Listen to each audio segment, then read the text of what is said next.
Hey guys, it's Frank again, and we've got a mirror matchup between our favorite, the world's #1 Stormgate Steamdeck RTS player. In the blue, it's RustyShacky in the lower left of Edge of Oblivion, and in the upper right, it's Yoking Impala, the red Vanguard player. They're both Vanguards. Excuse me. Okay, so the first things first. Rusty, playing on a Steam Deck, likes to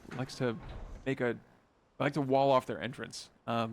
Being able to micro around and deal with rushes is the height of discomfort, I think, probably if you're using a Steam Deck to play the game. So building a barracks, sentry post, and then it's going to be the BK Lounge, as I like to call it, or the Biokinetics Lab, as those nerd frost giant developers like to call it.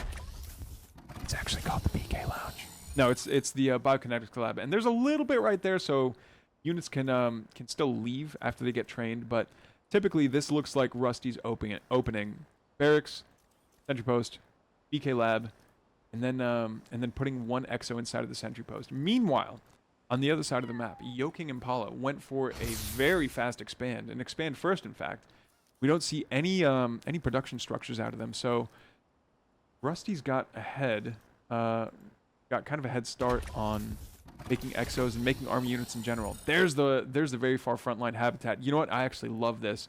That habitat's going to buy extra time for this sentry post to get a couple of shots off. There we go. And to screenshot this, if you guys are watching and you're new to Stormgate, screenshot this, because the adaptive arsenal of the sentry post means that depending on what unit you put inside, it changes the function of the sentry post. So we put an exo inside. Let's go down to exo. Gains a powerful long-range splash attack, attacks ground and air. And look, you can put you can put Servo, Lancer, Scout, Exo, Medtech, or Graven, and they all do different things. It's so cool having it like a Transformers version of a building. I think it's just, for me, next to the quick macro panel, the versatility of the sentry post might be my favorite part about Stormgate. And the Fellhogs, but you know, RIP and peace, Fellhogs. Okay, do we see saturation? No, we don't. We only have 6 out of 12 on both of these command posts. But it's fine. I think Rusty's been so busy making sure that they don't get rushed that now they get a chance to start making... Oh, but Rusty's prioritizing Ethereum, excuse me. I do get a little bit amped up, I'll admit, whenever I cast a Rusty game. Here we go. We've got a command post turning into a high command, central command, and then high command. That's right. Detected. A Stormgate will activate soon. So this is going to unlock medtechs as well as a couple other structures. We do see a couple of mech bays going down. Oh, a mech bay and a hangar bay going down. Rusty also likes to use a lot of hornets to do harass damage, which honestly is a pretty good idea that I don't see enough people doing. A Stormgate has appeared. Okay, a couple of lances and a dog. I think they're going to take that Stormgate for free, which is kind of rough. Oh, but we see a Vulcan coming out. Oh, the Vulcans are so good. And they can rip through just about, like, most ground forces. If there's ever a melee unit, which I guess the Lancers technically aren't melee units because they do have a bit of range on them.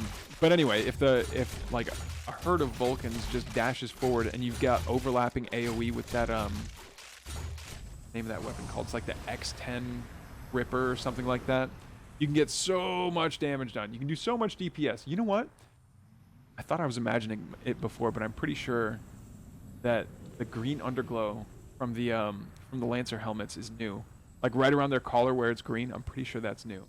Looks very much like Samus if Samus had a giant knife. Okay, what prize did Yoking Impala pick? They picked the Power Stone. The Power Stone, I believe, gives like the avatar buff to a unit, to a single unit, but keeping it with your army is ill-advised. These relics, which, I mean, these floating stones that you get out of the Stormgate are called relics, I believe.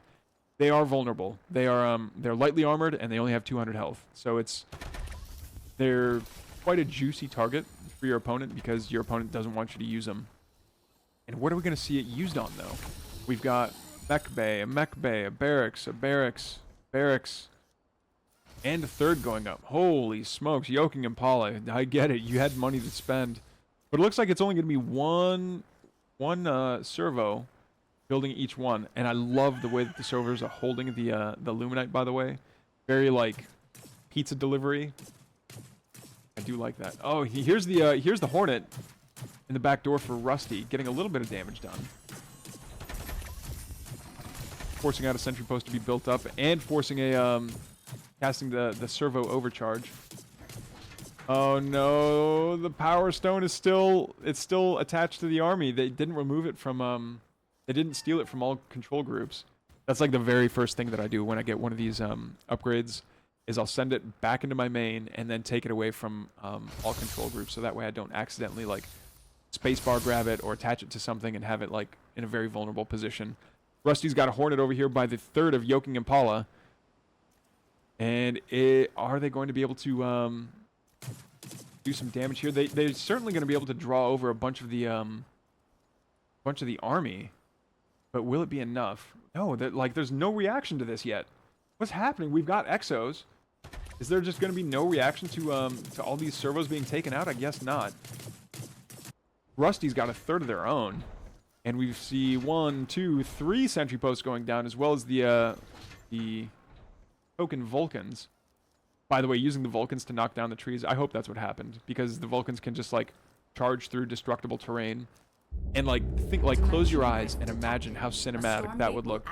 A squad of 3 Vulcans just ripping through a forest and then laying down with their what's it called? The X-134 minigun. Yeah, their minigun is pretty sick. Okay, are we finally going to see a reaction out of Yoking Impala? Yes, we will. At last, and we're up to 4 Hornets, but these Hornets need to get out of here. There's going to be quite a bit of army showing up here. Oh no, and this Hedgehog isn't morphed into anti-air mode.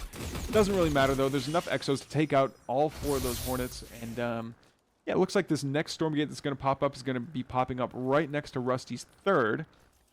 But does Yoking want to go and ooh, the triple repair-o-matic. Nothing mechanical is going to die in this area. But I mean, it's in Rusty's backyard. Rusty, go get the Stormgate. You can win fabulous prizes. I want to put on my best who was the guy that hosted Wheel of Fortune? I know I'm very old. But like, Johnny, show him what he's won. There we go. Now we're seeing Yoking Impala come out across the map and building Hedgehogs. Maybe a little bit late, but you know what? I think Hedgehogs will do pretty well against all these Vulcans. The issue is going to be, will the Hedgehogs be able to do enough of that anti-heavy damage to will the Hedgehogs do enough anti-heavy damage to the Vulcans in order for it to matter? No way. Is Yoking Impala gonna getting a second Stormgate reward is pretty spicy. There we go. Finally realized that this Power Stone is maybe a little bit too close to the front lines. Needs to get it somewhere else. But if you can throw a Power Stone down on like a deep one and then make it like titanically huge, oh my goodness. Rusty, you were not supposed to activate the hype train music, but the hype train music is here. Everyone, please enjoy the I believe it's the Wee Plaza music. It's actually quite fitting for these guys.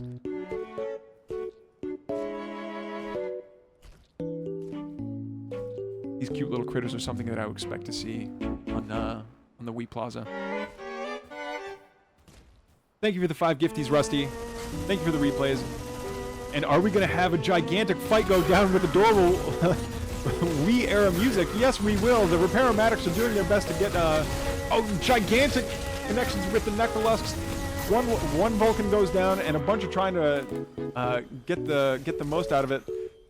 Excuse me, a lot of Yoking Impala's bio was trying to get in close, and get in close they did, but that's exactly where you want the Vulcans to do to shine the most, and they did so much AoE damage. Meanwhile, we do see a bunch of the Hornets back here, but we've got enough sentry posts that I think they are going to get taken care of quite quickly. Now, is Rusty going to push with these Repair-O-Matics? I hope he does. Okay, I'm going to shut up and let the music do the talking. This is the perfect battle music.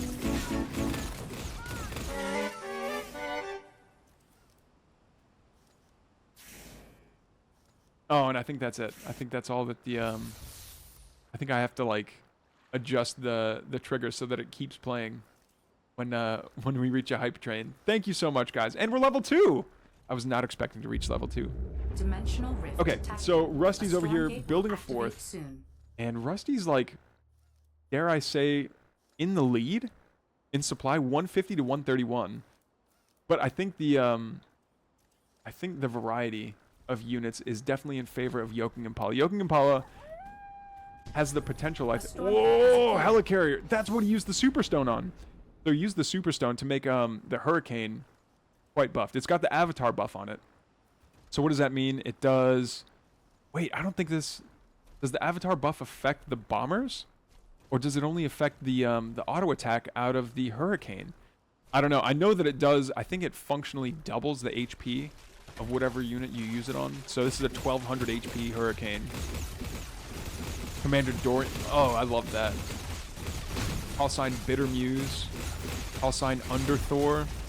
Private Justin Bibble. Ricky Crummel. Oh man. Oh, look at this though. Look at the machine gun Hurricane. Yeah, definitely gonna take the 3rd Stormgate, which is interesting because I've always considered. Oh no, but RustyShacky coming in from behind with a couple of nano swarmed Vulcans here, just ripping through the ground forces of Yoking Impala. We don't see anything that can shoot up though. The Hornets can kind of like act as anti-air units, but will they be able to rip through them fast enough? No, I don't think so. This the Hurricane is going to get a lot of damage done to the ground units. No, you have to get your... Oh, but a deep one pops out. No, and the deep one's going to be just ripping... Yeah, look! These, it's almost taking out like half of the health of the Vulcans. But it still goes down. RustyShacky showing us just how strong the Vulcans can really be. A lot of the servos coming on forward, trying to repair up this Vulcan. That Vulcan gets picked up by the evac. And somehow the Hurricane lives. Oh, it's these servos right here that are making sure that it stays alive. A single repair-matic is also contributing to making sure that it gets back up to that 1200 HP. Man, we've got ourselves a game. This is a game, ladies and gentlemen. Okay, so Rusty did take a bit of a schwacking there, but is still at 180 supply versus Yoking Impala's 113. I wonder if it's just because, yeah, these servos aren't mining anything. Yoking Impala, you have 14 idle workers. I don't know why you would ping that, but I'm glad you did, maybe? Macro, macro, macro. Yeah, macroing during a fight is one of those things that I also struggle with, but hopefully those unemployed servos will find a use here pretty soon. We also see Yoking Impala building their command post kind of diagonal from the mine, which you do see a bit of I say a bit, but it's actually quite a lot of an efficiency loss from the servos mining if you have them mining diagonal. Like, look, these servos right here have to walk just a little bit further, but it's far enough that it matters. Whereas if you build perfectly up and down, in fact, I don't even know if this one's perfectly up and down, like this one is, from the Luminite mine, then you're mining at max efficiency.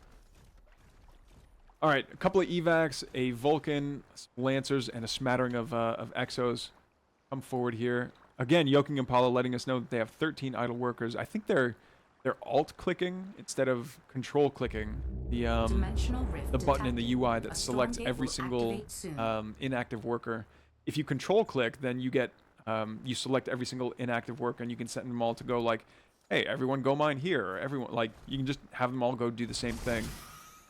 But yeah, Yoking Impala, that Avatared Hurricane would be absolutely terrifying if it had like 2 more Hurricanes or like a squadron of Hornets that were following it around, but like that's not going to happen. Rusty does get the tier 4 Stormgate. Ladies and gentlemen, what is the prize that we're going to see come out of this one? A deep one. A tier 4 deep one? Maybe not. 20 armor, 250 damage against heavy targets. That's insane. Does it attack air as well? Air and ground. 250 per hit. Where's the Hurricane? Okay, we do have 2 Hurricanes finally, but are they going to use their are they going to launch bombers? We do see bombing runs come out, but man, these Vulcans are tanky. They do manage to tank a lot of that, and these med techs with the friendly nano swarm heals are going to be able to keep them topped up on health as the fight goes on. The deep one is going to rip through all those Hurricanes, and I think Yoking Impala is really running out of army supply here. We don't see a whole lot. These evacs are getting chased down. They're empty, but it doesn't matter. That's even more supply. That's mobility that's gone. Yoking Impala letting us know they have 13 idle workers left. It's just going to be an absolute slaughter of the servos here. this expansion is going to go down, and I think Yoking Impala is going to be down to a single mining base if they don't do something about it. You do see a bunch of the servos coming forward, but GG, says Yoking Impala, walking servos into that line of Vulcans. And RustyShacky showing us how to win with a deep one. An entire, like, how many... I wish we had that stat of how many Vulcans are out. But doing it all on a Steamdeck with a controller in a cave with a box of scraps. GG's. Thank you so much for the replay, RustyShacky. And thank you guys. If you liked what you saw, feel free to subscribe, like, hit the bell, blah, blah, blah, do all that thing. Or follow me on Twitch. I do a lot of these casts live, as well as playing on the ladder. So yeah, thank you guys for stopping by, and I'll see you later.